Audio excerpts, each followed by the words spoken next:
নমস্কার, নিউজ ভ্যানগার্ডের পর্দায় আপনাদের সবাইকে স্বাগত জানাই। আমি সৌম্য। নজর রাখবো এই মুহূর্তে সব থেকে বড় খবরের দিকে। ঢাকায় যে গন্ডগোল চলছে, যে মার্চ টু কমিশনের ডাক দেওয়া হয়েছে, তার পরিপ্রেক্ষিতে এবার ভারতে নিযুক্ত বাংলাদেশের রাষ্ট্রদূতকে তলব করলো দিল্লি। মার্চ টু কমিশন নিয়ে ক্ষুব্ধ ভারত, ঢাকায় রাষ্ট্রদূতকে ডেকে জবাব তলব করা হয়েছে। এই বিষয়ে বিস্তারিত জেনে নেব। সঙ্গে রয়েছেন আমাদের প্রতিনিধি শেখ মনিরুল। মনিরুলের সাথে ফোনে আমরা যোগাযোগ করতে পারছি না। আমরা দেখছি যে কিছুদিন ধরেই ঢাকার সাথে ভারতের সম্পর্ক উষ্ণতা বাড়ছে।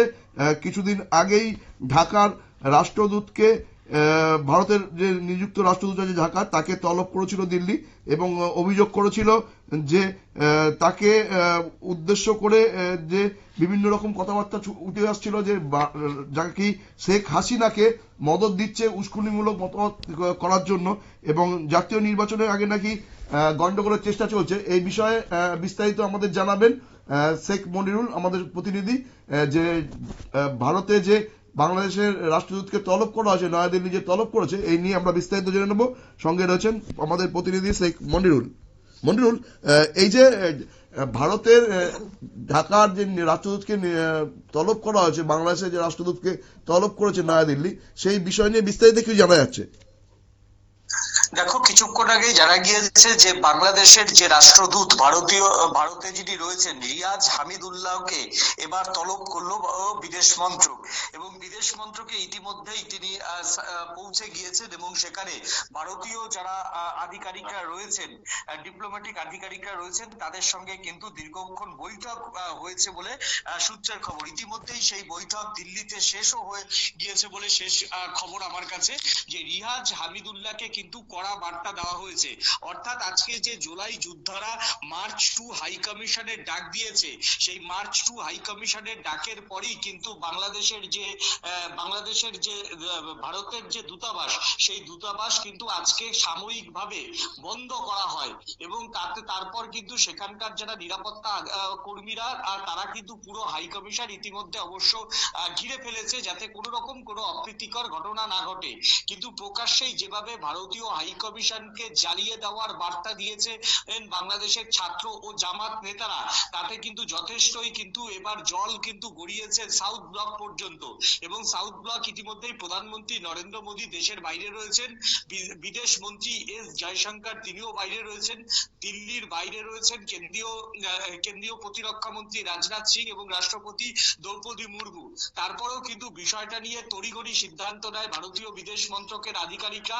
তারা কিন্তু বিষয়টিকে মোটেও হালকা চোখে দেখছে না, যেটা হাসনাত আব্দুল্লাহ ইতিমধ্যেই, এছাড়াও অনেক কয়েকজন ছাত্র নেতা আজকে সকালবেলা ভারতীয় হাই কমিশন জ্বালিয়ে দেওয়ার কিন্তু একটা ডাক দিয়েছেন, এবং যে মিছিলগুলি হচ্ছে সেই মিছিলের প্রত্যেকটা জায়গা থেকেই কিন্তু উঠে এসছে ভারতীয় হাই কমিশন ঘেরাও করে রাখতে হবে, ভারতীয় হাই কমিশনের কর্তাদের উপর 24 ঘন্টা নজর রাখতে হবে যতক্ষণ না পর্যন্ত নির্বাচন মেটে। আর এরপরই কিন্তু ক্ষুব্ধ দিল্লি ইতিমধ্যেই তোমার রিয়াজ হামিদুল্লাহকে কেন তোমার হচ্ছে ভারতীয় হাই কমিশন জ্বালিয়ে দেওয়ার যখন কথা উঠলো, এবং সেটা বিভিন্ন সোশ্যাল মিডিয়া এবং বাংলাদেশের মেইন স্ট্রিম মিডিয়াতে সেটা সম্প্রচার হওয়ার পরেও কেন Dhaka metropolitan city police suo motu মামলা করেনি, সেই প্রশ্নই তাকে করা হয়েছে বলে সূত্রের খবর। এছাড়াও তাকে প্রশ্ন করা হয়েছে যে কোনো রাজনৈতিক আন্দোলন হতেই পারে, সে ব্যাপারে ভারতীয় হাই কমিশনের কোনো বক্তব্য নেই। ভারতীয় হাই কমিশনের বক্তব্য হচ্ছে যখন হাই কমিশনারের নামে, মানে ভারতীয় হাই কমিশন অফিসের নামে রাজনৈতিক আন্দোলন হচ্ছে, এবং সেইখানে কেন মানে সেখানকার পরিস্থিতি অনুযায়ী কেন নিয়ন্ত্রণ করা হবে না, সে বিষয়েও কিন্তু আজকে প্রশ্ন তোলা হয়েছে।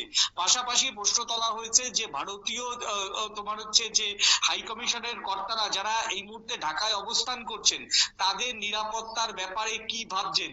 প্রসঙ্গত বলে রাখি, হাসিনার সরকারের তোমার হচ্ছে চলে যাওয়ার পর ভারতীয় দূতাবাসে এমনি আধিকারিকদের সংখ্যা অর্ধেক করে দেওয়া হয়েছে। নিরাপত্তা জনিত কারণে সেখান থেকে কিন্তু বহু অফিসার এবং তাদের পরিবারকে কিন্তু দিল্লিতে ফেরত নিয়ে এসছে। এখন অর্ধেক সংখ্যক কর্মী দিয়ে ঢাকাতে হাই কমিশন অফিস চালাতে নাজেহাল পরিস্থিতি। একদিকে যখন বাংলাদেশিরা চিৎকার করছেন যে কেন দিল্লি মেডিকেল ভিসা দিচ্ছে না, মানবিক মুখ নিয়ে প্রশ্ন তুলছে, সেখানেই দিল্লির ক্লিয়ার আর আজকে কাট বক্তব্য যে অর্ধেক কর্মী নিয়ে তাদের হাই কমিশন অফিস চালাতে হচ্ছে, সেই পরিস্থিতিতে সমস্ত কিছু যাচাই করে এর থেকে ফাস্ট কাজ করা সম্ভব নয়। তারপরেও যদি হাই কমিশনের কর্মীদের উপর মানসিক চাপ সেখানকার রাজনৈতিক কারণে হয়, তাহলে কাজ করতে অসুবিধা হয় বলে দিল্লির পক্ষ থেকে বার্তা দেওয়া হয়েছে এবং রিয়াজ হামিদুল্লাহকে ইতিমধ্যেই এই ঘটনার বিস্তারিত বিবরণ তাকে জানিয়ে দেওয়া হয়েছে। বল এখন বাংলাদেশের কোর্টে। এর আগেও আমরা দেখেছিলাম যে রিয়াজ হামিদুল্লাহকে তোমার হচ্ছে ঢাকার যে প্রতিনিধি রিয়াজ হামিদুল্লাহকে তলব করার পরই পাল্টা কিন্তু প্রণয় বর্মাকে তলব করেছিল তোমার হচ্ছে ঢাকা। প্রণয় বর্মা কিন্তু পরিষ্কার ভারতের অবস্থান তুলে ধরেছিল এবং 24 ঘন্টার মধ্যেই ভারতীয় হাই কমিশনের পক্ষ থেকে কিন্তু তার পাল্টা বিবৃতি দিয়ে ইউনূস সরকারকে বুঝিয়ে দেওয়া হয় যে এই রকম করলে কূটনৈতিক সম্পর্ক থাকে না। এরপরই দেখা গেল আজকে রিয়াজ হামিদুল্লাহকে এই লং মার্চ যেটাকে তারা বলছেন, সেই লং মার্চের জন্য কিন্তু ডেকে পাঠানো হয়েছে। এখন দেখার যে আজকে যে তোমার হচ্ছে ছাত্র নেতাদের যে আন্দোলন, সেই ছাত্র নেতাদের আন্দোলন শেষ পর্যন্ত ভারতের যে হাই কমিশন অফিস, সেই হাই কমিশনের অফিসে সামনে আসে কিনা এখন সেটাই দেখতে হবে। ধন্যবাদ মনিরুল। আমরা দেখতে পাচ্ছি যে কি পরিস্থিতি তৈরি হচ্ছে, যে কিভাবে একটা সভ্য দেশে একটা রাষ্ট্রদূতের অফিস সেটাকে জ্বালিয়ে পুড়িয়ে দেবার হুমকি দিচ্ছে বাংলাদেশের ছাত্র নেতারা। আজকে দেখার এখন যে বাংলাদেশের ছাত্র নেতাদের যে মিছিল হবার কথা সেটা শেষ পর্যন্ত ভারতীয় হাই কমিশনের সামনে এসে পৌঁছয় কিনা। তবে ভারত আজকে ভারতে নিযুক্ত বাংলাদেশের রাষ্ট্রদূতকে তলব করে রীতিমতো বুঝিয়ে দিয়েছে যে ভারতও কিন্তু ছাড়বে না। যদি এই ধরনের কোনো রকম পরিস্থিতি তৈরি হয় তাহলে ভারতও কিন্তু বুঝিয়ে দেবে যে ভারতও যোগ্য জবাব দিতে জানে। নজর রাখবো পরবর্তী খবরের দিকে, তার আগে নিয়ে নেব ছোট্ট একটা বিজ্ঞাপন বিরতি।